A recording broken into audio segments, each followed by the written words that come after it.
bigating aligasyon ni Atty. Pizaras ay dumalaw si Atty. Pizaras noon October 2024 sa opisina ni Chairman George Garcia para magkorte si Col dahil first time niyang tumakbo bilang congressman ng District 1 ng Bohol.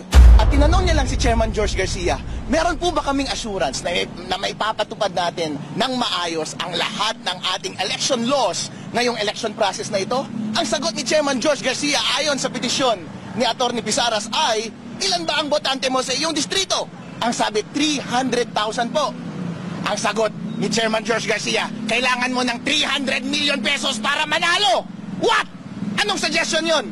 Ibig sabihin ba nanghingi ka ng 300 million pesos para maipanalo mo si Atty. Pizaras bilang congressman ng District 1 ng Bohol? Naniniwala po si Atty. Pizaras na itong kalakaran na ito ng COMELEC ay lantaran at widespread sa buong Pilipinas at ginawa nila sa lahat ng mga kandidato noong mga nakaraang eleksyon.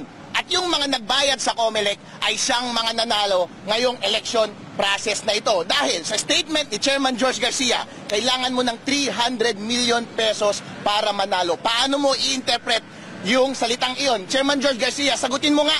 Ano ang ibig sabihin nung sinabi mo kay Atty. Pizaras na kailangan niya ng 300 million pesos para manalo? Yun nga, sa tingin po ninyo, ang ibig sabihin nun ay perang bigay kay Chairman, hindi po pera para sa Actually, at that time, hindi ko maintindihan bakit niya sinabi yon.